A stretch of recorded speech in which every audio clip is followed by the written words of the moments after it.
Good evening and welcome everyone.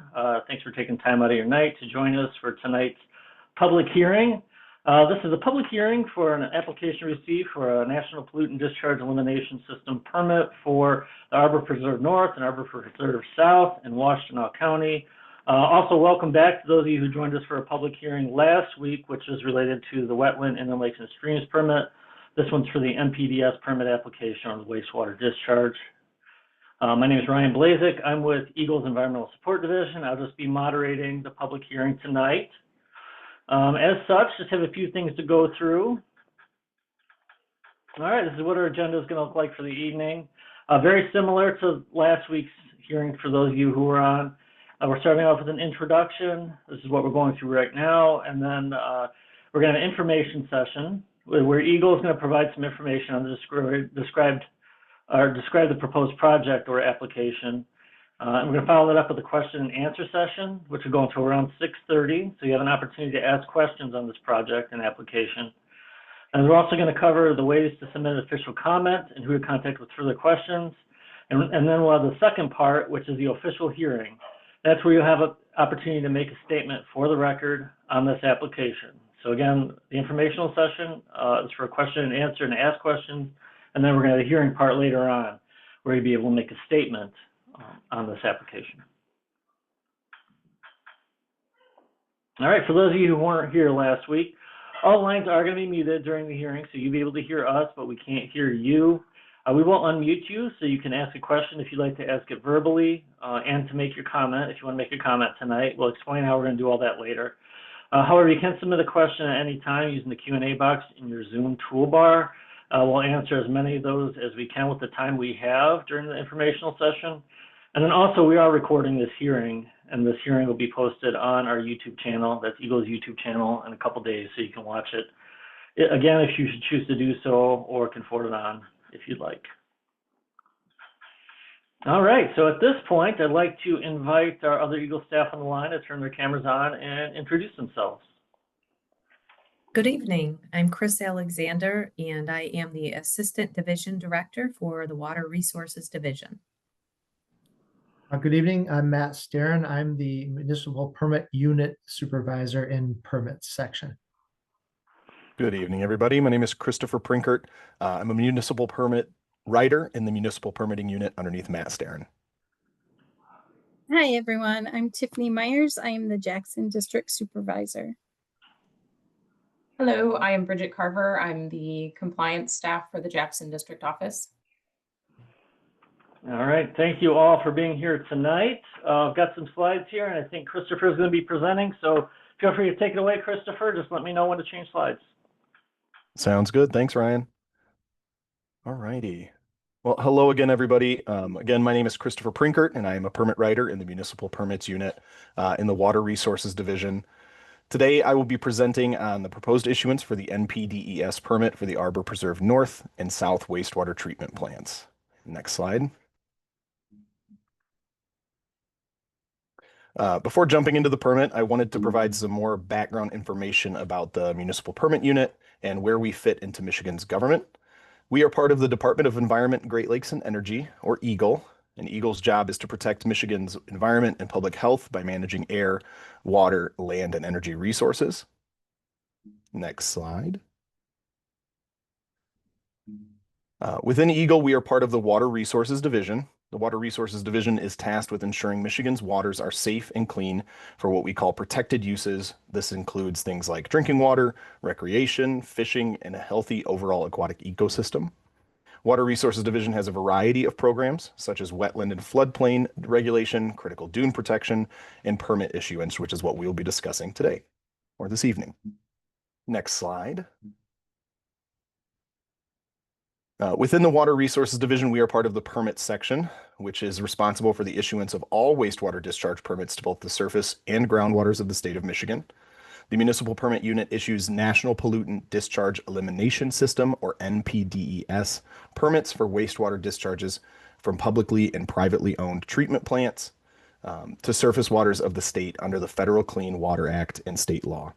This includes a wide range of facilities, such as municipal wastewater treatment plants, mobile home parks, campgrounds, etc. Next slide. We issue permits under the National Resources and Environmental Protection Act, or NREPA 451. We work underneath Part 31, which is the Water Resources Protection of NREPA, which regulates all wastewater discharges in the state of Michigan. And within Part 31, there are a number of rules that have been promulgated. In particular, we operate under Part 21 wastewater discharge permit rules that set out standards for NPDES permits, and the Part 4 water quality standards, along with Part 8, the water quality-based effluent development for toxic substance rules, all of which allow Water Resources Division to implement the law. That is, they provide the specifics on how to do so. Next slide. Thank you, Ryan. The Municipal Permits Unit, or MPU, issues surface water discharge permits only. And today we will be discussing surface water discharge permits only. We like to remind people that a surface water discharge permit does not eliminate the need to obtain other permits or approvals from other units of government. The surface water discharge permit is just one piece of the puzzle. We only administer the Part 21 rules, along with the rules for water quality standards and effluent limitation development in accordance with the federal NPDES permitting requirements. Next slide. The NPDES permitting process regulates the discharge of pollutants into the surface waters of the state. The permits include multiple mechanisms for controlling the discharge of pollutants, such as effluent limitations, monitoring requirements, and other conditions for site-specific concerns. The two types of standards used to develop limitations for proposed discharge, include secondary treatment-based standards and water quality-based standards. Our biologists and engineers use a variety of information from the application and existing site-specific water quality data to recommend limitations for parameters that are expected to be present at levels of concern. Next slide.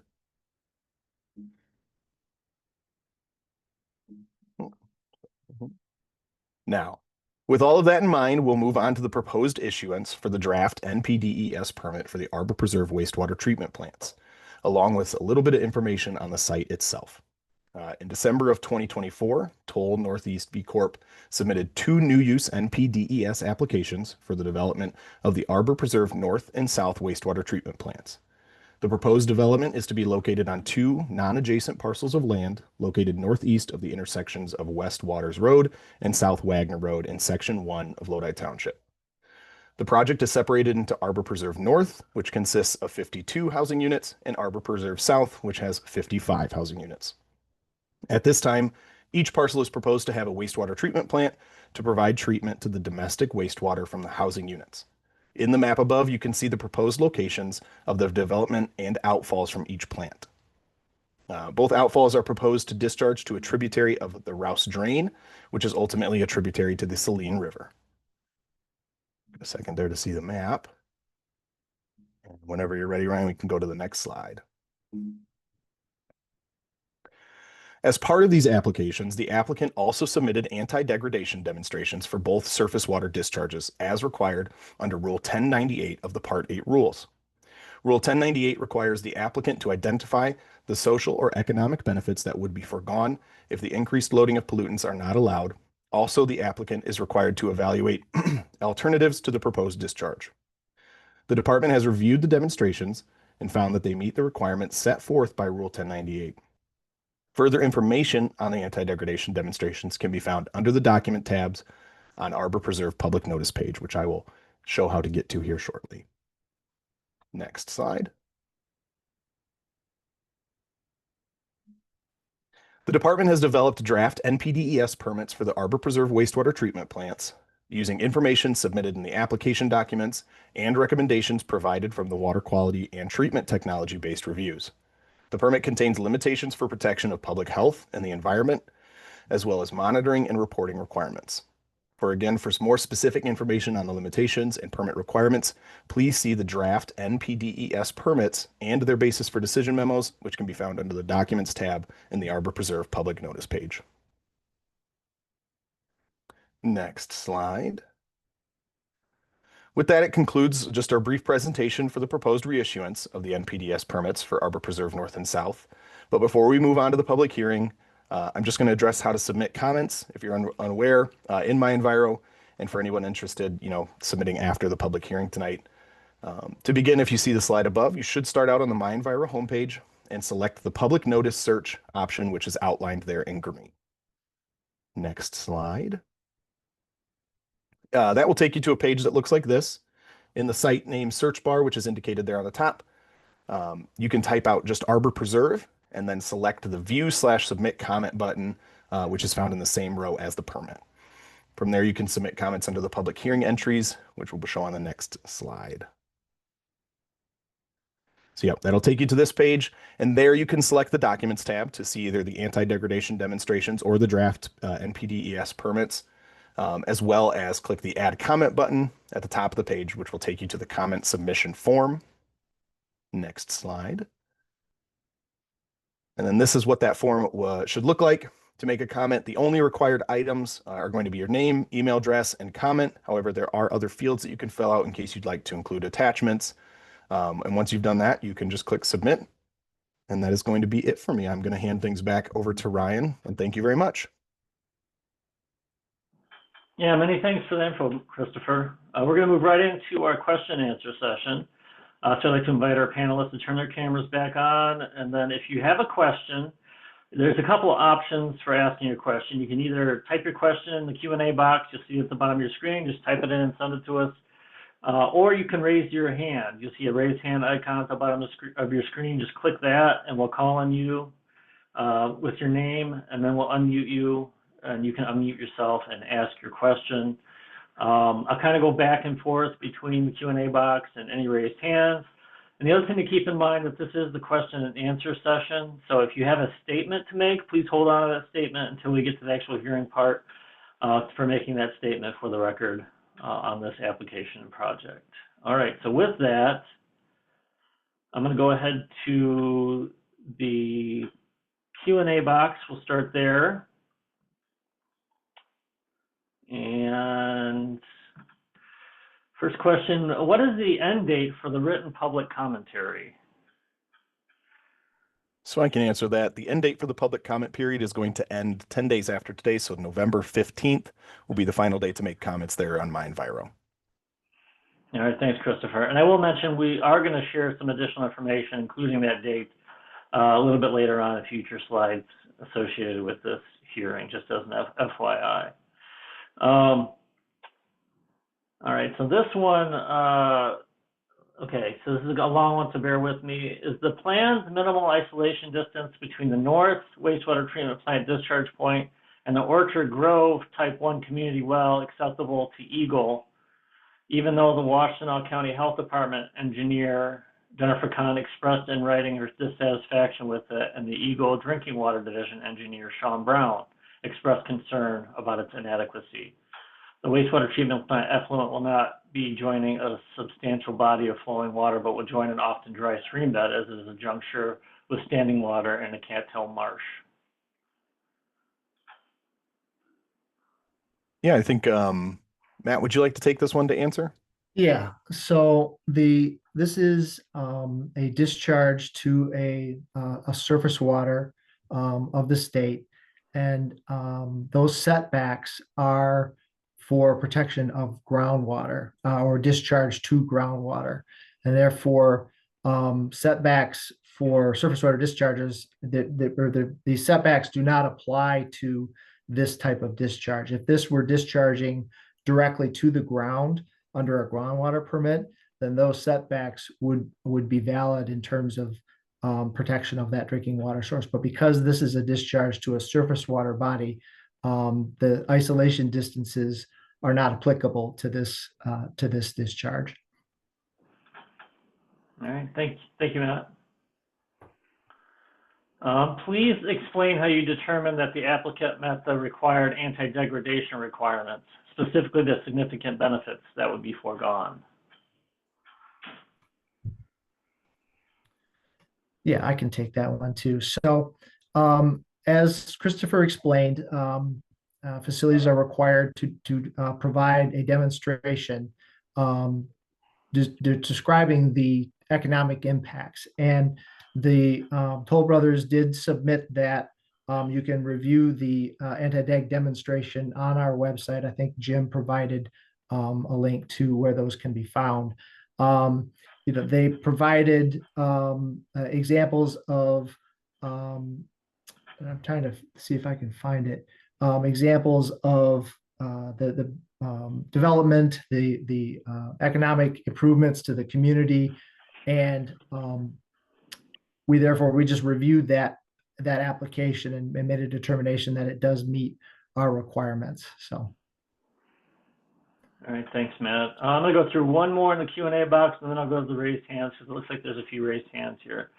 Do you know that disrupting the wetland will lead to flooding in the surrounding area? So I can answer this one. As of right now, we do not know of any, flooding that will take place as the proposed discharge, the amount that will be going to the tributary for the Rouse drain. We have no information that should lead us to believe that flooding will occur from that.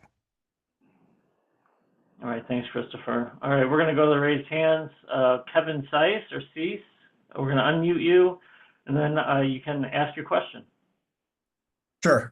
Follow up to the Rule 98 requirement. You indicated that the anti-degradation statement was reviewed based on the applicant's information. There's been a lot of comment throughout the permitting period refuting those claims by the applicant. I'm curious how Eagle objectively scores that. This whole public comment is meant to, offer balanced opinion, not just from the applicant, but from the community. So I'm curious about the transparency associated with that scoring and how Eagle actually demonstrates that there is a net benefit to the community. Thanks for your question, Kevin. Matt or Christopher, do we have information that was submitted? Comments regarding the anti-degradation demonstration that was submitted? We'll have to look at those comments. I'm sure that there are some that we'll need to examine, maybe even in tonight.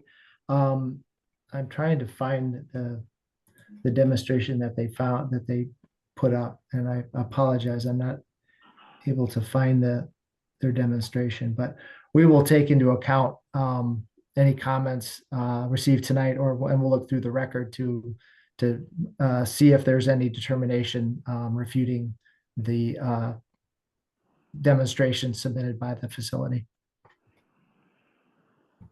All right, thank you. Next up is John Vine. So John, we're going to unmute you, and then you can ask your question. You're unmuted. Yep, you there, John?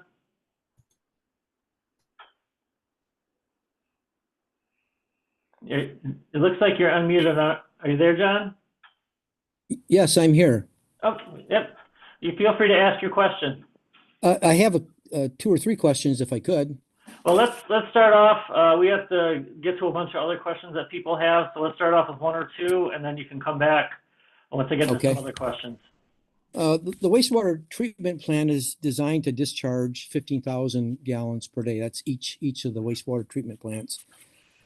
Based on the fact that these are $1 million homes with 4 to 6 bedrooms, 3 to 4 baths, you're not going to have anything less than 4 people per home, which is at 100 gallons per day, that would exceed 20,000 gallons per day per plant. Why wouldn't you include a higher value just to be safe, to have some contingency in your design discharge, and utilize 20,000 or 25,000 gallons per day? And that would affect everything downstream. I can answer that. Hi, John. Hi, Matt. So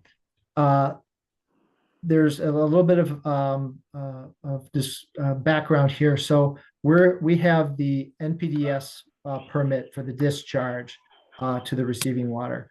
The facility is also required to get what's known as a Part 41 permit, which deals with the design and construction of that facility. And that Part 41 permit will take into account the homes and the appropriate number of residents. Now, you make an assumption that there's going to be 4 or 5 people in every single one of those homes.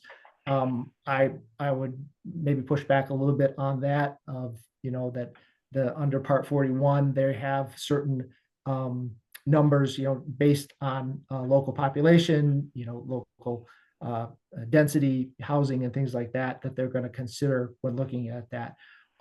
We don't really get into the flow of the annual average design flow that's provided to us. We look at that flow and set effluent limits that are protective of public health based on that flow. If that flow is incorrect or it needs to be adjusted from the Part 41 standpoint, then they would let us know, and we might have to modify our permit to increase that flow. But the number of people, 4, 5, 3, is based off of the 10 state standards, local density, and will be handled through the Part 41 process. But it shouldn't be part of the NPDES because it is the discharge into the waterways.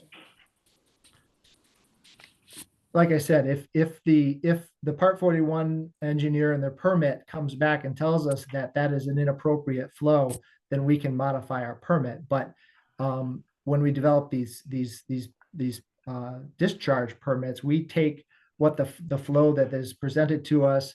I talked to our Part 41 engineer. He confirmed that this is probably an appropriate flow rate for these, given those types of homes, given the information about the local area. We can have a debate on whether 4 or 5 is appropriate or 3, but that's handled through the Part 5 or Part 41 permitting. All right.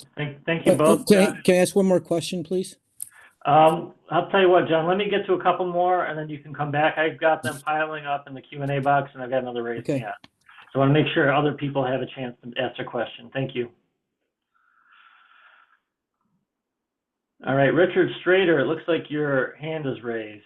We're going to go ahead and unmute you and you can ask your question. Okay, thank you very much. In the Safe Drinking Water Act, there's a table of isolation distances for type 1 community wells. Please explain how surface irrigation of wastewater treatment effluent onto the ground is different than discharging onto the dry stream bed that exists on site. I'm not sure if you're aware, but there's roughly half a mile distance in that diagram you showed earlier, where over 65% of the year, the land is completely dry. So that effluent will be discharged on flat ground. It will not be injected into the ground, agreed, but it will be no different than if you were irrigating that effluent over the surface of the land. And according to the specifications as I read them, I'd like to understand how that's different, right? Why that wouldn't apply and why those requirements wouldn't apply to this particular project. Thank you. Thanks, Richard. I can take that one. So as part of the anti-DEG demonstration, the facility was required to look at alternatives. And one of the alternatives that they looked at was a discharge to groundwater.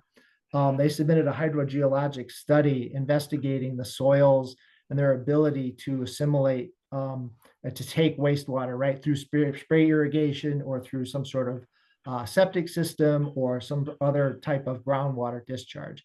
And that study came back indicating that the soils were very poor in accepting that type of waste, right? That they would stay on the surface. So also a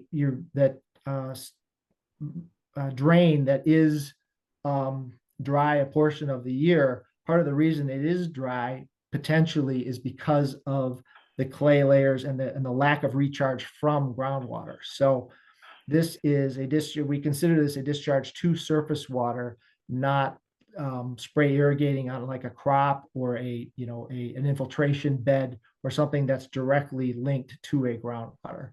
So that's the difference between why we're considering or why these setbacks are not applicable in this case. All right, thanks, Matt. Thanks for that question. I'm going to go back to the question and answer box and ask a few from there. How does the surface discharge impact surrounding habitats? Why are there not backup plans being implemented to avoid this method? Yeah, so I can take this one. So like Matt said, just to answer the back end of that question there and why they're not backup plans being implemented, the facility did look at alternatives to a groundwater discharge or potentially hooking up to Lodi Township, previous, existing infrastructure. And it was determined that the surface water discharge is going to be the most applicable for the site. As far as we understand, the limitations based in our permits set water, protect water quality standards that should not have any impact on, biological life or anything else within the stream. Potentially, the only kind of impact you could see is maybe more water within that stream, throughout the year versus the dry versus, wet times that the stream bed itself is actually holding the water. All right, thanks, Christopher. Do discharges from either treatment plant empty onto or overlap property that is not on the Toll Brothers development? Again, I can take this one. According to the, specifications that they've submitted, it's going to be discharges to the Rouse Drain or the tributary to the Rouse Drain, excuse me. So it's going to be a tributary to a surface water. So it's not going to be going onto any property in the sense that is owned. It is, while people along there might have riparian rights, it is a water of the state, and therefore it's not an owned property. Okay, thanks, Christopher. All right, we're going to go back to John. We're going to unmute you, John. Oops. Yeah, there you go. And you can ask another question. Okay, the discharge of each of the plants are coming from a single modular treatment plant that utilizes extended aeration. And there's no detail on how the discharge will be released. So if a batch processing unit that typically takes 18 to 24 hours to process, will the entire daily volume be discharged at once? That's how these extended aeration facilities typically work. There is no information on your website to tell us that. And it's a huge concern because I don't think the single modular unit offers any redundancy or operational variability if you have issues with too much volume. All right, thanks for the question, John. Yeah, thanks, John. So the part 4, I keep going back to part 41, that your design questions and the redundancy, the resilient, the reliability of the treatment train, the requirements for equalization, those are all covered under part 41, are not part of our NPDES permit for the But if we don't know what the discharge rate is, how can you grant the permit? Well, they have how can you grant given the us a- NPDES permit if you don't know how the discharge will be implemented from each of the plants? So we're permitting it as a continuous discharge, right? If that is, That's not how they work. well, and I think, we may need to get with our part 41 engineering staff to make sure that we are permitting it properly.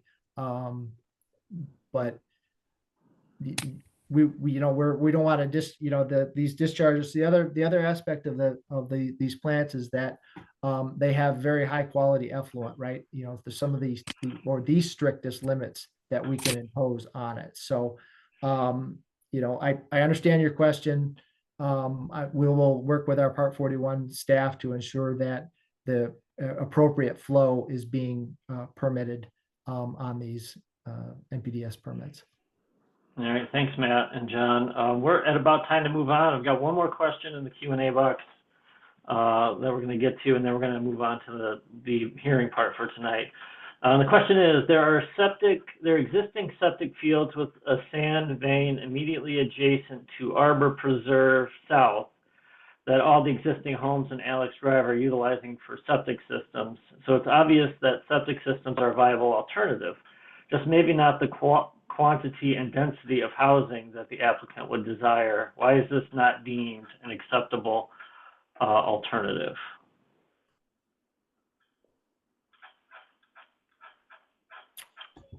So the hydrologic study that they submitted was for a large scale discharge of millions of gallons, right? We didn't, we're not considering individual septic systems for each of those homes. That's a local health department, regulated under the local health department. The information that they submitted to us for a large scale, 15,000 gallons a day discharge to groundwater showed that that was not a viable solution. So while there may be existing septic fields for individual homes, this facility was not deemed or not viable. That was not a viable solution for this type of discharge. All right, thanks, Matt. Thanks to all of you for asking all those questions and to our panel for tackling those. We want to make sure we have plenty of time to take our comments related to the project. So we're going to move on to the next part of the hearing tonight.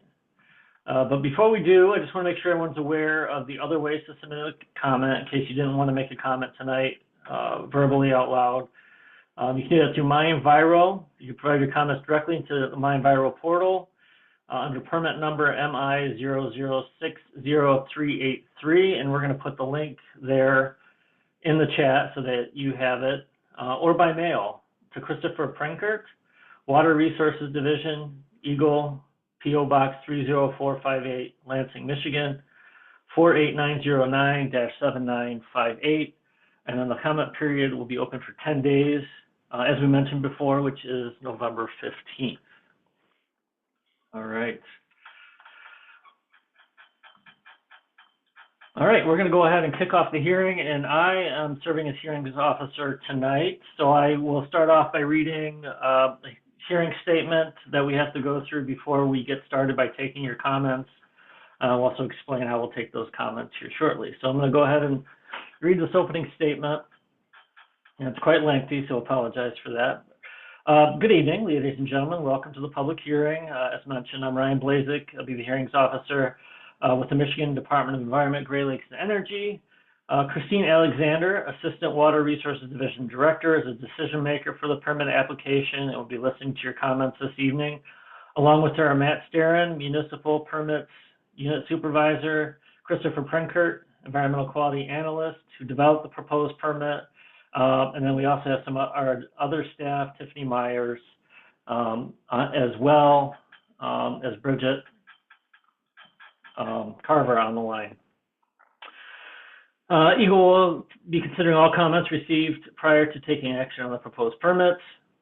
Background, the public hearing will be used to take comments on the proposed surface water discharge permits for a discharge of 0.154 million gallons per day of treated municipal wastewater, respectively, from the Arbor Preserve North and South wastewater treatment plants to an unnamed tributary of Rouge Drain to be located at the northeast intersection of West Waters Road and South Wagner Road, Ann Arbor, Michigan 48103. Eagle granted a request for this public hearing based on comments received during the public notice of the draft National Pollutant Discharge Elimination System, or NPDES, permits. The public notice was held from June 30th, 2025 to July 30th, 2025. The permit hearing will be used to take additional comments on the draft permits. Water Resources Division is responsible for regulating water quality to minimize adverse impacts on public health and the environment. All NPDES permitted discharges to surface water of the state include effluent limits and conditions that meet federal, Clean Water Act, and applicable state laws. NPDES permits are required to protect the public health and meet all designated uses of the receiving water. The proposed NPDES permits meet these conditions. Rule 1098, anti-degradation of Part 4 rules, applies to any permitting action that will result in new or increased loadings of pollutants to the surface waters of the state. This rule requires applicants to identify the social or economic development and benefits that will be foregone in this area where the waters are located if the lowering of the water quality is not allowed. Additionally, the applicant shall also identify possible alternatives to the proposed surface water discharge and an explanation as to why these alternatives are considered not feasible. The applicant provided this information with their permit application, which asserts that alternatives to the discharge were considered infeasible due to poor soil conditions at the site or not allowed under the Lodi Township master plan. The remaining option is a direct discharge of highly treated wastewater under an NPDES permit. All right, now we're going to go on how the comments will work tonight. For those of you who pre-registered to attend today's hearing and indicated you would like to make a comment, we will call your name and unmute your microphone so you can make your comment. We will call your name in the order in which you registered. Once we have called all the names of everyone who indicated they want to make a comment during registration, then we'll open it up to comment from any other attendees. At that time, if you have not made a comment and wish to do so, please click the raise hand icon to indicate that you wish to make a comment. We will call on those who have their hand raised to make a comment in the general order in which the hand was raised. Each person will have 3 minutes to make their comment. I will indicate when you have 1 minute left and when your time has expired. If I indicate your time has expired, please wrap up your comments immediately so that we can allow the next person to make their comment. Please be sure to state your name and any organization you represent prior to starting your comment. This hearing is being recorded and your comments will become part of the information Eagle will consider in its decision concerning the proposed draft permit. Comments received will not be responded to at this time, but will be included in response to public comment documents and become part of the permit record. All comments and information received will be available in My Enviro, our online database. The public comment period is open until November 15th, 2025. All right, thanks for bearing with me with that. Just a couple things to mention before we get started. It's going to be 1 comment per person, and as mentioned before, everyone will have a 3-minute time period to make their comment. You don't have to use the entire time period, but you can use as much of that 3-minute period as you'd like. You'll hear this sound when you have 1 minute left. So that's just to know you have a minute left in your time, and then you'll see a countdown timer counting down from 3 minutes in the upper right-hand corner of your screen so that you know how much time you have left. If there's someone else on the line when you're making your comment, if you can let me know that, and then they can make their comment as well after yours. Just that way, it's 1 comment per person, we can get their comment as well. And as I also mentioned before, we're going to start with the people who indicated they want to make a statement during registration first. I have a list of 9 names, so we'll get through those 9 names, and then we will go to the raised hands. So if you've not made a comment, you're not one of those 9 names, you can raise your hand, and we'll call on you, and you'll have an opportunity to make a comment. And we're going to go, we'll be here until everyone has had that opportunity if they would like to make a comment tonight. All right, so first off, is Scott Troya, and then after Scott is going to be John Vine. So Scott, you are unmuted, and then so you can unmute yourself by clicking the microphone, and you can begin your comment when you're ready. Okay, thank you very much. Good evening, my name is Scott Troy, and I'm an attorney with the Great Lakes Environmental Law Center. My comment tonight focuses on the application of the anti-degradation rule to the proposed NPDES permits. The petitioners have not met their burden to show an exemption is appropriately. Importantly, Rule 98 should not be a mere bureaucratic hurdle easily sidestepped with any showing of an increase of tax revenue or retail activity. If that is the applied standard, it would render Rule 98 meaningless since every construction project and new home development provides an increase to those numbers. First, the exemption does not apply if water quality will be lowered to a level that disrupts the receiving water's designated uses. Due to the very limited or even non-existent base flow of the intermittent stream impacted, the permit effluent standards will certainly fail to protect Part 4 water quality standards in the stream to the point of impairing its designated uses. This alone is grounds for denying the permit. Additionally, key terms of Rule 98 dictate that the exemption is only approved if the discharge is necessary for important economic and social development, specifically in the area where the waters are located. Environmental justice and regulation demands an analysis should be focused on the population bearing the burden of degradation. The impacted waters are in Lodi Township. However, petitioner's application goes out of its way to manufacture a luxury home crisis in Greater Ann Arbor. This is not only false, but more importantly, Lodi Township is not responsible for shouldering Ann Arbor's housing issues and does not have its own luxury home crisis. There simply is no important economic and social need for an unprecedented gated community to be built in Lodi. In fact, all evidence points to Lodi not seeking or wanting this development. The Lodi Board has documented it will not be responsible for the operation and maintenance of the treatment plants.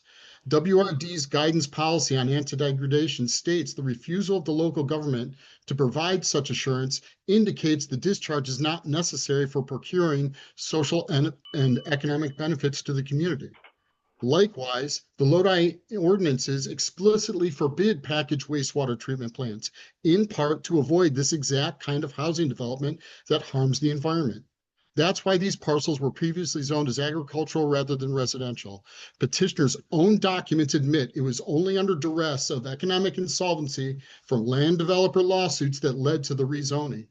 Clearly, the local residents in the township believe this project is contrary to the rural agricultural feel of the community and provides no benefits justifying the inevitable pollution of downstream waters.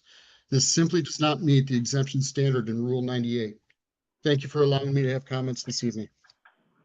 Yeah, thanks for your comments, Scott.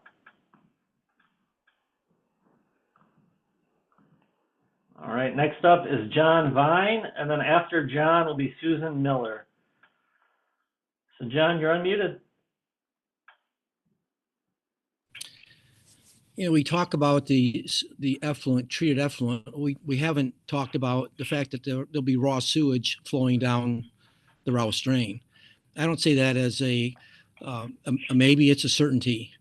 You have a single modular unit that will operate for some period of years. There will be times when motors burn up. There'll be times when valves misfunction, and you will bypass the plant and dump raw sewage into the drain. It's in your NPDES permit as an exception, but it's in there. You allow it whether it's a requested or an unplanned event. Now, we can do better than that. And that's what upsets me is that we can do better than that. We can put a bypass tank in there. So if the plant is down, you can run the sewage into a storage tank so it doesn't flow down the Rouse drain or to the Saline River. But that's not part of the statute. So therefore, you're not going to require it. But why not? Why not up the game and have a plant that is maybe not fail-safe, but as close to fail-safe as you can get? There's currently no redundancy. In my opinion, it should be at a minimum a 1x2 and a preferred 1x3. So you'd have three of the same modular units installed to have a backup for when one fails, or backup to when one's failed and the other one is being worked on, and you have a third one. That's how utilities manage, like natural gas for your home. When's the last time you had a loss of pressure to your natural gas? It's because the utilities have a 1x3 on maximum flow for their redundancy. Now, when this goes to the Part 41, I don't believe we have any say or opportunity to debate the merits of the plant.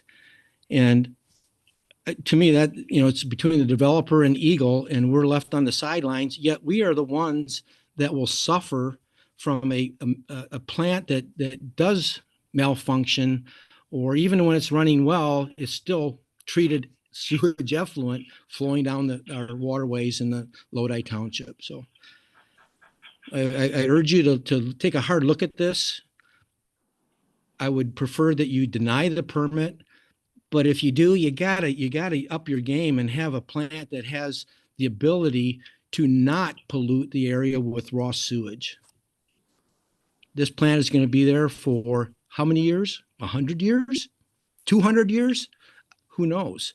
But that's how long this it's not just a 1 year, 1 day, 1 week. It is for eternity as far as any of us living today are concerned. Thank you. Thanks for your comment, John. All right, next up is Susan Miller, and then after Susan is Kevin Seiss. Susan? Yes, I'm here. All right, great. Yes. Begin when you're ready. Okay. It's astounding to hear from Mr. Prinkert that Eagle is accepting the anti-degradation statement when these plants do a lot of harm and the project offers no public benefit that anybody in Lodi Township can identify.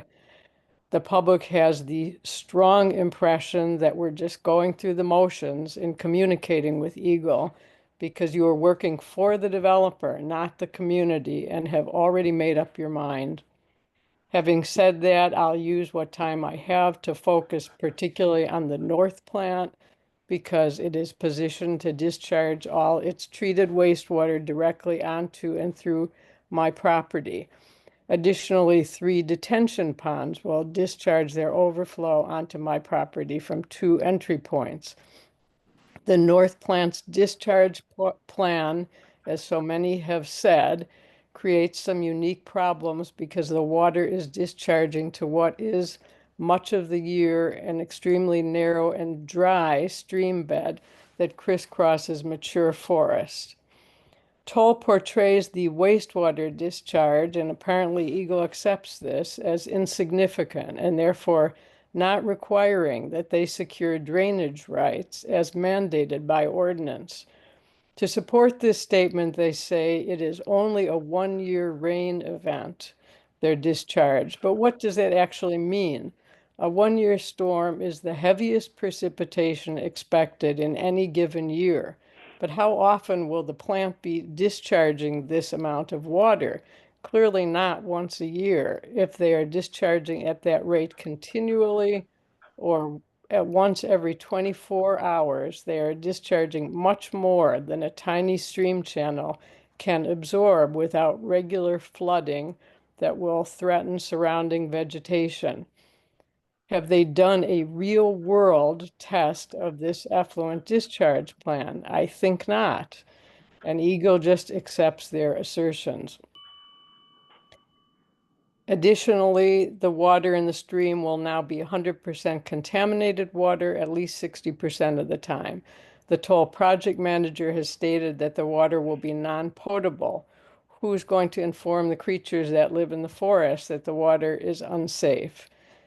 The draft permit, as Mr. Vine said, allows for occasional planned discharge of raw sewage, and inevitably there will be accidental discharge of raw sewage over the years, given the nature of the plant design. Such discharges would be dangerous and frankly disgusting and would greatly diminish the value of my property and that of other downstream neighbors. I doubt that Toll Brothers is planning to inform the prospective home buyers that the stream running through their backyards is primarily carrying wastewater. Please Thank wrap it. Yep. Thanks for your comment, Susan. All right. All right, next up is Kevin Cease or Seiss, and then Eric Roberts. So Kevin, looks like you can begin when you're ready. Yeah, good evening. Understanding that this is focused on water, but really wanting to emphasize the Rule 98 social and economic benefits, but countering it with the obvious negatives.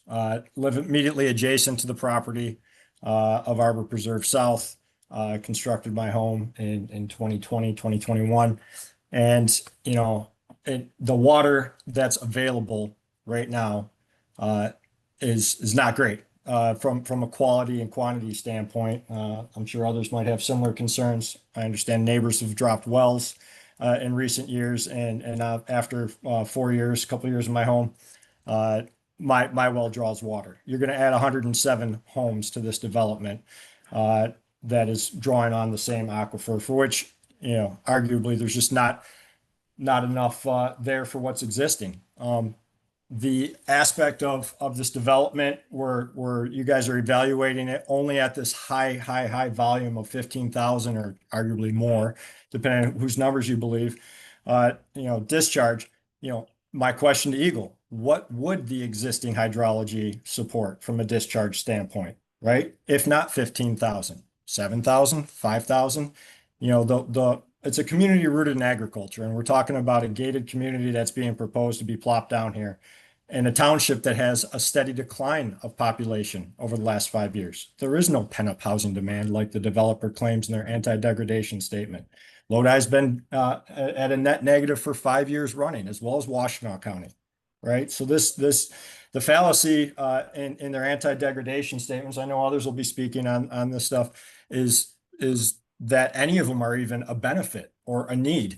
The only real benefit here is to the developers and the landowners themselves for this property. They do have a right to develop it, but I believe it should be in a way that is consistent with the neighborhoods, the agricultural community. You're talking half-acre lots, right? And immediately adjacent to it, all the other properties along East Arbor, West Arbor, Alex Drive, everyone's zoned agricultural, 2, 5, 8-acre, 10-acre parcels. Last thing I wanted to bring up is, I ran wastewater treatment plants, large industrial wastewater treatment plants at automotive facilities. We were never allowed to discharge without a licensed wastewater treatment operator on site. I can agree with Mr. Vine. The probability of failure in these plants is 100%. It's just a matter of when. And when you only have an intermittent operator present, I'm not sure what you're requiring as far as instrumentation and continuous monitoring, but that is completely unacceptable when you start talking about raw sewage potential going into, communities downstream, and who's going to be there to answer the bell. You absolutely have to consider N+1, N+2 arrangements on these systems if you do in fact agree to move forward with them. All right. Yeah, thanks for your comment, Captain. All right, that looks like Eric Roberts isn't on the line with us tonight. Next up is Richard Schrader and then Cynthia Schrader. So yeah, Richard? I think, yep. So first I want to say thanks for letting me speak tonight. Really appreciate that. I did also want to note that I'm very disappointed in how Eagle is unaware of my response to the anti-degradation statement. I know you received it because I received a response back from Phil Bruce, who indicated I had done a very thorough job of analyzing and responding to each and every element of the anti-degradation statement. Eagle should be seeking public comment and using it as a counterbalance to developers. Otherwise, I'm not sure what you guys do.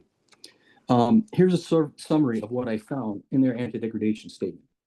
First, they stated that local income sources through construction and temporary employment and an increase of the ancillary services would bring benefit to the area. But the applicant doesn't even do business. They are in Novi and Pennsylvania. So there's a very good chance all of their crews will come from out of the area. No local benefit. Increased property taxes and other taxes. That's awesome, except taxes are there because the township and the county will be required to provide benefits to, services to support these people. And the research shows that never balances out. It's always a negative for the local community. Growth of local economic, creation of new jobs, market demand, modernization, additional service requirements. The local economy, this is a key point. If you look at the applicant's data, not what I said, not what any other division said, but what the applicant said, the entire demand for homes between 2024 and 2029 in that price range will be 14 units of increase. There's already 485 units of housing in that price range underway in the area, which means those benefits are going to get realized, but they're going to get realized before Toll Brothers ever gets done building those units. Okay, so there will be excess capacity, which means there won't be real benefit if you would not lose that benefit if this project didn't go through. Okay, compliance with consent judgment, proposed development consistent with the master plan. The only reason they have a consent judgment is because they can't comply with the ordinance of the township. They've twice now gone to the township, and so they need to revise the adjustment so that they can proceed. Okay. Preservation of open spaces and natural resources or natural features. Applicant is proposing to remove over 4,200 trees, 320 of which are landmark, 75 to 200 years old, and replace them with about 852-inch trees. They're also going to give the township generously $750,000. But if you note, the replacement of the trees that are required by the ordinance would cost between $1.5 and $3 million. So that means the township is losing, even with that contribution, $750,000 to $2.25 million of benefit. Okay. Proposed private roads would not create additional burden. Yeah, that's because they're private roads. Growth for Lodi Township is limited because of public sewer and water. No, Lodi has recognized sewer and water is coming from Saline, and that's where the master plan now says development should occur. Okay.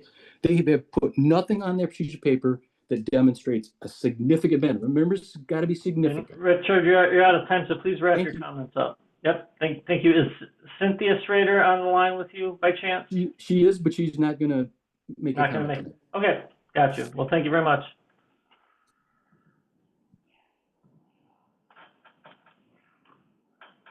All right, next up is Stephen Duddy, and then after Stephen is Paul Ott. So Stephen, you are unmuted on our end. You can begin when you're ready. Hi, yeah, so Steve Duddy, can you hear me okay? Yep, we can hear you. Yeah, so I live on Alex Drive immediately east of the south wing of this. And, you know, others that have spoken before me have laid out very clearly the lack of significant benefit that the planned development is going to have. And in fact, actually a lot of potential degradation that this proposed development will have. Kevin actually referenced me when he said that, you know, he had a neighbor that had to drop his well pump. I had to drop my well pump 25 feet about 3 years ago to maintain a water supply to my house, which currently houses 2 people, my wife and myself. And so I'm thinking about, you know, some fraction of 1 million gallons. I don't know what their estimate was, 1 million gallons a year, 0.15, something like that. And I'm wondering what benefit it is to me to be concerned constantly about whether or not I'm going to have a water supply for my house, and what the consequences may be if I run out. Who's responsible for you know, making my water supply whole again? I guess I have to pay out of pocket to dig a deeper well. What's the quality of that water going to be? Right now, it's not particularly great as far as you know, mineral content and potentially arsenic, although I haven't had that tested. So I see absolutely no benefit, and I see actually liability for my family and I and my neighbors, and being concerned about whether we're actually going to have water once this development goes in. So I'll stop there. But actually, you know, I have one question for that relates to, I think, what Rich was saying. Does Eagle have transparency with the process they use to actually quantitatively analyze the statements that Toll Brothers is making about the benefits that this project will bring? They make a lot of statements about you know, bringing in or using local workers and tax benefits and so forth. Do you have a quantitative method that you're using to actually verify, or a QC method you're using to verify the statements they make? Or do you just simply accept them at face value? And they say, oh yeah, that sounds pretty good, and you let it go. I would like to know and see publicly published how you guys actually vet those types of claims rigorously. And I'll stop there. Thanks. Yeah, thanks for your comment, Stephen. All right. The final name on my list is Paul Ott. So if you have not made a comment yet, I would like to, please raise your hand in Zoom. You see the raised hand icon at the bottom of your screen. And again, it'll be one comment per person. So, all right. So Paul, you can begin with your comment when you're ready. Yes. So I own 10 acres directly across from this project on Waters Road. I live here with my family. And I'd like to say this project doesn't bring any benefit to my family that I'm aware of, directly or indirectly. However, I can think of many aspects of this project that clearly do not benefit us. For one, we will lose the privacy we have enjoyed since we moved here. With an existing density of 3 to 10 acres per home, we have only had a partial view of one home. The proposed project has 5 homes backing up to Waters Road with a clear line of sight to my home and bedroom windows. I will be forced to see into their homes and they will look into mine. This is not a benefit. Noise, there will definitely be an increase of noise from such a high concentration of residents in close proximity to our house. Traffic will increase on our already overloaded road, and I will have an intersection entrance, call it an entrance, to the property directly in front of our home. The road will be increased in width directly in front of our home, and increase hazards to my family and ourselves because of that. We already get an occasional smell of sewage from the trailer park settling pond, and it seems certain that spraying effluent on the ground 500 feet from our home will make that worse. I also, as I mentioned, have safety concerns. Pedestrians and cyclists will be matched by an increase of pedestrians and bicyclists will be matched by an increase in motor vehicles. It is inevitable that this will lead to a serious accident sooner or later. My children will be endangered by the increase in vehicles stopping to turn into the development, with the odds that drivers will go off the road and into my yard when they aren't paying attention. My children play and wait for the school bus there. This is a permanent change in the way of life for our community. Once this property is developed, we come here for peace and a rural way of life. This development will destroy that for us, and everyone on our street and the streets close by will be affected. Also, our well is very close to one of the treatment plants. Who will fix the quality of our drinking water if the contaminants increase in our well water? How do you even fix that? And that's pretty much what I have to say. My interest in saying these things is that there's supposed to be a balance of benefits here, and I don't see any for myself, my neighbors, or our township. Thank you. Yeah, thanks for your comment, Paul. All right, again, going to the raised hands. First one up is Laramie Jude. You are unmuted on our end, and you can begin when you're ready.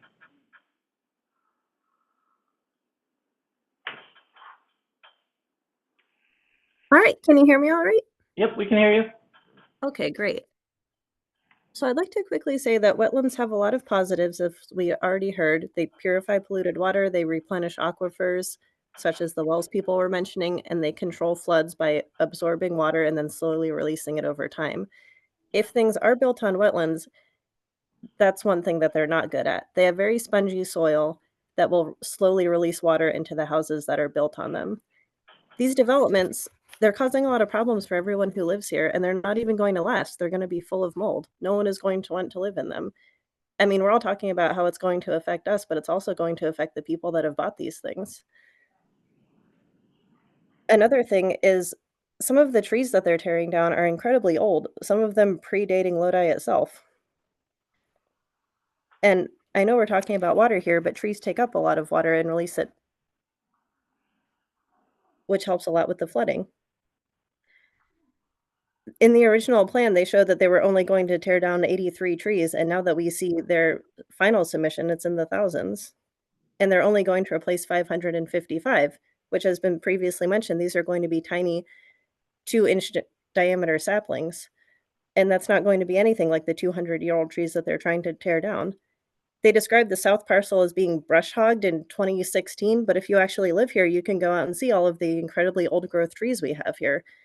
It's a wetlands that's full of trees, and it's not something that's just been torn down and full of invasive shrub species over most of the parcel, which is their wording. Eagle, I hope that you can go and look at what they're proposing to tear down and do the right thing. Thanks for your comment.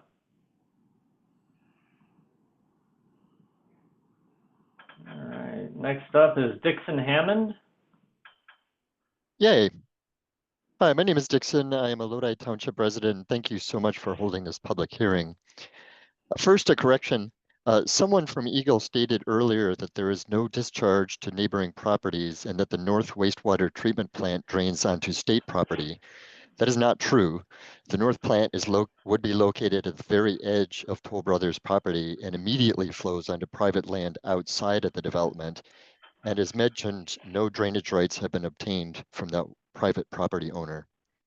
Furthermore, in their anti-degradation statement, the developer claims a number of benefits by comparing it to an original proposal that was never approved and does not meet local ordinances. They are consistently making false claims, stating that the development is expected to, quote, substantially reduce traffic, unquote, when actually it will increase traffic. They state it will, quote, preserve open space and natural features, unquote, when actually it will destroy 90% of the land. And they state it will, quote, reduce impact on municipal services, unquote, when actually it will increase the impact on municipal services. In the Nieswander email included in the wetland permit public documents, the developer claims they are, quote, actively preserving 38% of the north parcel and 49% of the south parcel, unquote. However, in their anti-degradation statement filed Page 39 shows that they are destroying 90% of the land, with only 10% being preserved. They are preserving only 11 acres out of 107. The developer's site plan shows this is overwhelmingly cut and fill. This proposal provides zero public benefit. This would be a gated community of McMansions with no public access. There is no need for luxury homes. Lodi Township population is decreasing. However, there is a real affordable housing crisis in Washtenaw County, and million-dollar homes are the exact opposite of what is needed. Also, hundreds of studies have shown that the tax revenue from residential developments never covers the increased cost in public services. Meanwhile, there was a proposal for Toll Brothers to consider that would eliminate the North Wastewater Treatment Plant and create a public nature preserve, and by the way, provide Toll Brothers many benefits, but they refused to consider it. Denying these permits seems to be the only way left to motivate the developer to consider a meaningful nature preservation option. As is, this development would be a clear detriment for the public, not a benefit. Eagle's mission statement is to protect Michigan's environment and public health by managing air, water, land, and energy resources. Given this, I urge you to protect these rare and imperiled natural resources and deny these permits. Thank you. Thanks for your comment, Dixon. 3 minutes. All right. Next up is James Damore. James, you are unmuted on our end, and you can begin when you're ready. Are you there, James? I am, Ryan. Can you hear me? Yep, we can hear you. All right, thanks, Ryan. And I want to thank you and Eagle and thank you for providing this opportunity for this hearing. My name is James Damore, and I'm addressing you as a previous member of the City of Ann Arbor's Planning Commission. And I'm speaking to you tonight as a concerned citizen, as well as being a stakeholder as a current City of Ann Arbor resident, the reason which I will reveal shortly. I respectfully request that Eagle deny the proposed NPDES permit for the Toll Brothers private wastewater treatment plant in the Arbor Preserve development. Now, why am I a stakeholder, as well as every other resident of the City of Ann Arbor? This proposal raises serious questions about groundwater and drinking water safety. The project lies within the Steer Farm Wellhead Protection Area, a critical source for the City of Ann Arbor's municipal water supply, located near Ann Arbor Airport. And as all of you probably on the call know, we have a serious issue with the Gelman plume, and an unprotected water supply is probably very crucial right now. Yet the long-term mechanisms for monitoring effluent quality, groundwater migration, and potential contaminant accumulation remains vague or undefined with this permit. Also, as mentioned, who will ensure that performance standards are maintained for these wastewater treatment plants? Not just in the first year, but 5, 10, or 20 years after construction? How will both Eagle and neighboring residents be able to verify that the system remains protecting public health? And though I don't speak for the City of Ann Arbor themselves, I am aware the city has communicated with you these concerns to you. In addition, the wastewater treatment proposal cannot be viewed in isolation. As mentioned, it is part of a larger pattern of environmental disturbance that includes the loss of high-quality wetlands and headwater areas previously addressed in the Arbor Preserve Wetland Use Permit.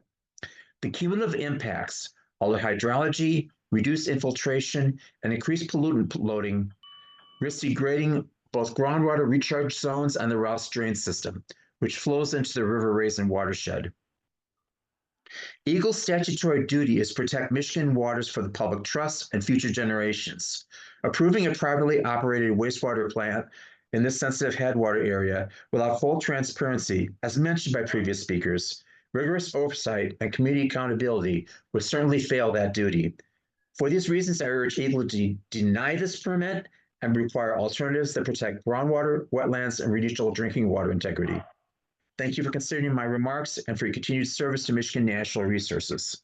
Thank you and good night. Yeah, thanks for your comments, James. All right, next up is Suzanne Bakush. Sorry, Suzanne, if I mispronounced your name. Hello, my name is Suzanne Bakush, a Lodi Township taxpayer for over 30 years, and I thank you for allowing me to voice my support for the wastewater treatment plants in Arbor Preserve North and South. Lodi Township has already approved final engineering, which includes the wastewater treatment plants for North and South Arbor Preserve. I'd like to give you some positive info on wastewater treatment plants versus the naysayers you've heard before me. Based on an interview of WEMU 89.1 radio with Huron River Watershed Council Director of Programs, Rick Lawson, on May 28th, 2025, not that long ago, and I'm quoting the overview of that interview. One of the key advantages of centralized wastewater treatment systems is their ability to significantly improve water quality. Unlike individual septic systems, central plants are designed to effectively remove pollutants such as nitrogen, phosphorus, and harmful bacteria. This reduces the risk of nutrient runoff that contributes to algal blooms and the degradation of rivers and lakes, including the Huron River. In many areas of Washtenaw County, aging and unmonitored septic systems are becoming a growing concern, and many septic systems in the county are reaching the end of their service life.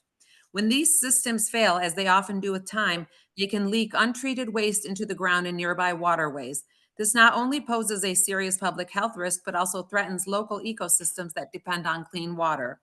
The county's time of sale programs require that homes with private wells and or septic systems undergo inspections before they can be sold. These inspections help identify failing or inadequate systems, prompting necessary repairs and preventing potential health hazards. Now, the Huron River Watershed Council is advocating for a central system.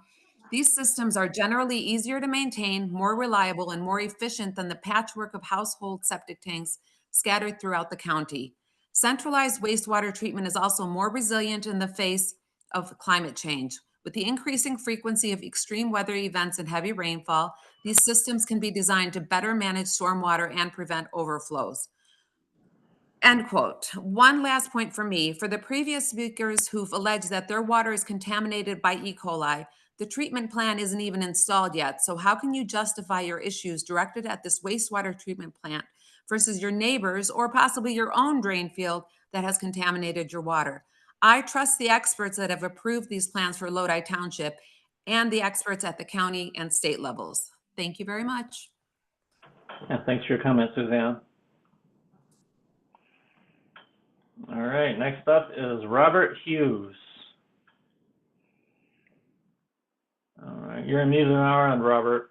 You should be able to unmute yourself and begin your statement. All right, if you're not able to unmute your microphone, what we'll do is we'll go on. Yeah, I think I figured it out. Sorry Okay. about that. I was relying on technology. Yep, no And worries. I think that's the main problem with the proposal is that it is relying on this wastewater technology, which by all accounts, even if it works, is going to be flooding a dry area many months out of the year, where all the trees and all the undergrowth that's been there is removed. And this is just sounds like a disaster to me. There will probably have to be mitigation by Toll Brothers after the fact if they go through with this. And I think this is another point, is I feel like that would be one of many examples of where Toll Brothers needs to be held accountable if they do indeed mess things up within a 100-year time frame or something along those lines, so that they get serious about what it is that they are doing if they're going to go ahead with this, which is not what I think should happen.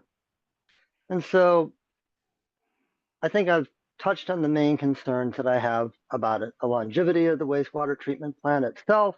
Will it be still viable in 50 years?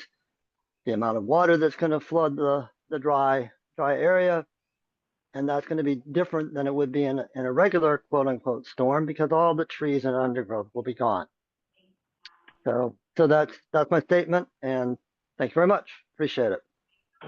Yeah, thank you, Robert. All right, next up is Susan Estep.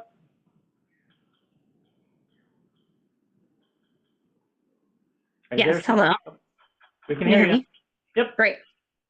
So my name is Susan Estep. I've been a Lodi resident for over 15 years.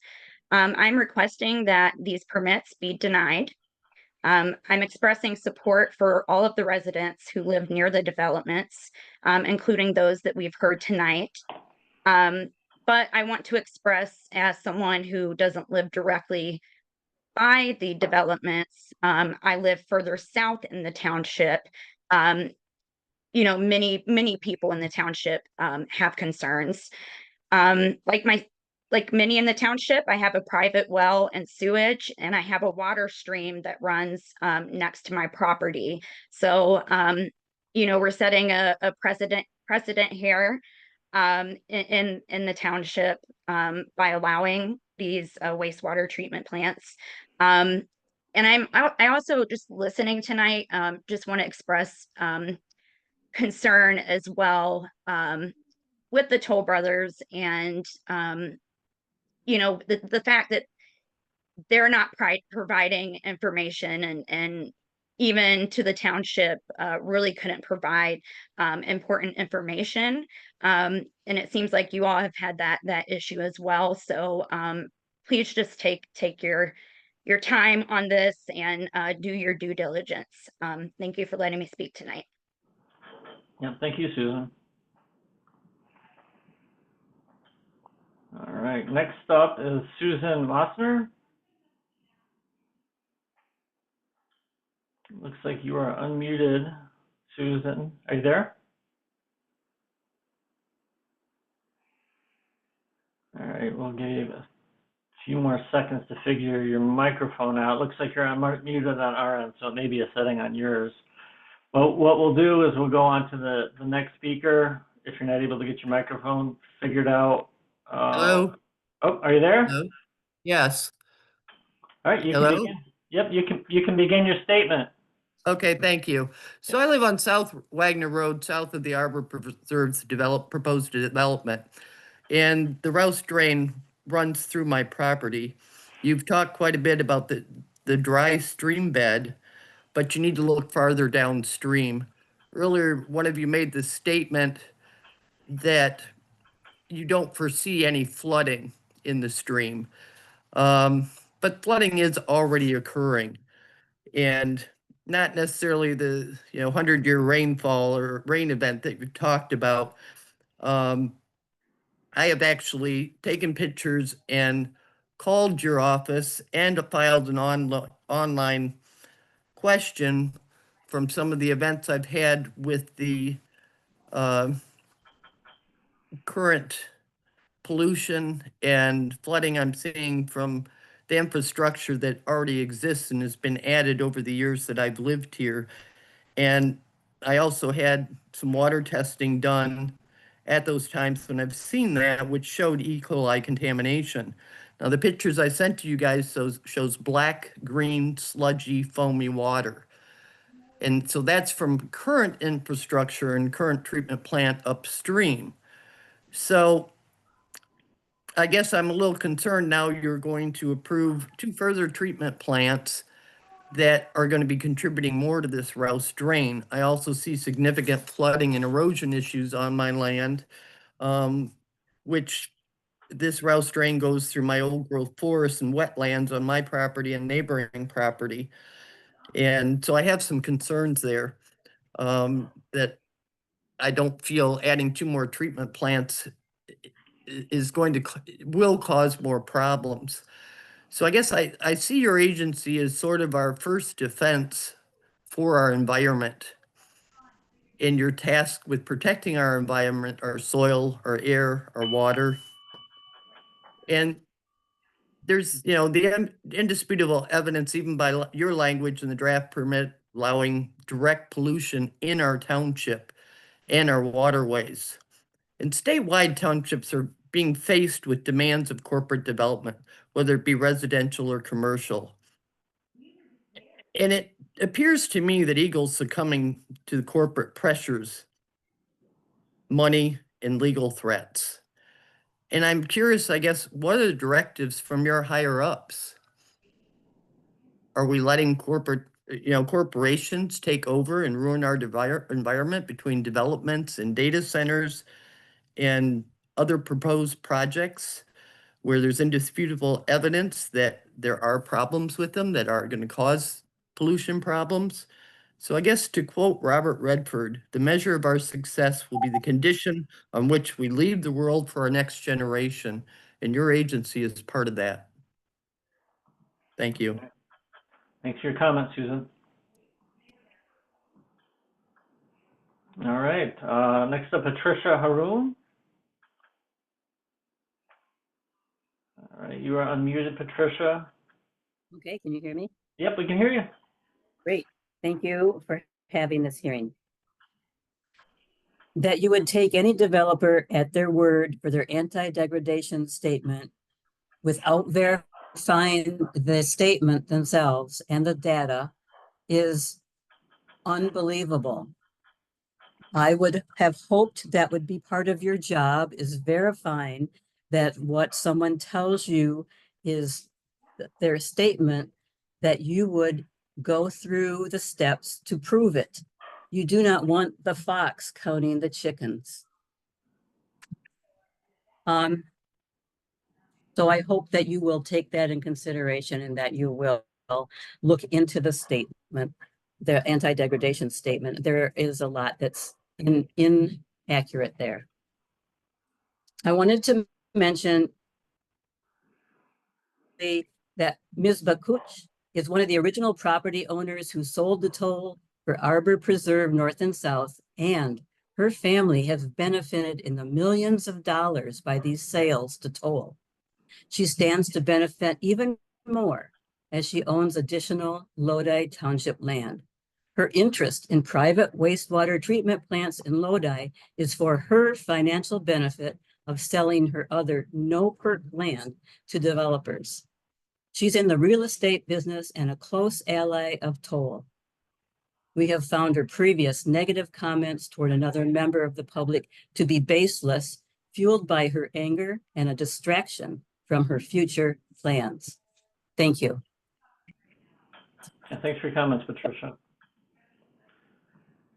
All right, so I'm not seeing any other raised hands. If you have not yet made a comment and would like to, feel free to raise your hand and we'll call on you. You have an opportunity to make your comment in Zoom.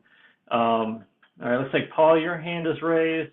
Looks like you've already made a comment, so we wouldn't be able to take one unless somebody else is on the line who would like to make a comment. So we're going to unmute you and see if that's the case. All right. Are you there, Paul? Is there someone else who would like to make a comment? I am here. I had to click unmute. Is there somebody else who would like to make a comment on the line? Because you had your hand raised. This is Paul Ott. Can you hear me? Yeah, we can hear you. You already made a comment, right, Paul? That's correct. Yeah. Okay. Is there anybody else who on there? Because we wouldn't be able to take any more comment from you because you already had your made your statement. Okay. All right. Thank you. All right. So we'll give it a couple more seconds here. If there's anyone who has not yet made a statement and would like to, you're more than welcome to raise your hand in Zoom by clicking the raise hand icon. We'll call on you, unmute you, and you can make your statement. If there isn't anybody else who has made a statement yet who would like to make a statement, we'll move on to the next part of the night, which will show you those other ways to make a comment. And then we're going to provide Christopher's contact information in case you have further questions or we didn't get to your question during the Q&A period. So I'm still not seeing any other raised hands. So what we'll do is I'll read the closing statement and then we'll move on with the evening. All right. So in closing, as a reminder, the public comment period for accepting written comments is open until November 19th. November 15th. It's open until November 15th, 2025. Eagle will consider all comments received until midnight, November 15th. Written comments may be submitted online in our MindVira database. A link is being provided in the chat directly to the comment submittal form. So we'll be putting that in the chat here, and it was put in the chat earlier, or by mail. So thank you for your comments and cooperation. We appreciate your interest and that you took the time to be here today. The public hearing is now closed. Thank you again. As mentioned, we also have the other ways to make a comment on the screen. We're putting those in the chat through My Enviro portal, permit MI 0060383, or by mail to Christopher Prenkert, Water Resources Division. That's Eagle, P.O. Box 30458, Lansing, Michigan, 48909-7958. And the comment period will remain open for 10 days, which will be November 15th. I don't know why I keep saying 19th. It's November 15th. All right, and then here we have Christopher's contact info. In case you have any questions for Christopher, you can be reached at 517-881-3479 or by email to prenkertc1@michigan.gov, and that's PRENKERTC1@michigan.gov. All right, so before we wrap, any closing comments for us tonight, Chris? Sure. I'd like to thank everyone for taking the time out of their evening to attend this session and provide your comment. We will be evaluating and reviewing all before we make a permitting decision. Have a good evening. All right, thank you very much, Chris. Last thing I'll leave you with is just a reminder that this hearing was recorded. It'll show up on our YouTube channel the next day or two, so please check there. And thank you to our panelists for being here tonight, as well as all of you for participating in this process. With that, I hope you all have a great rest of your night. Thanks again.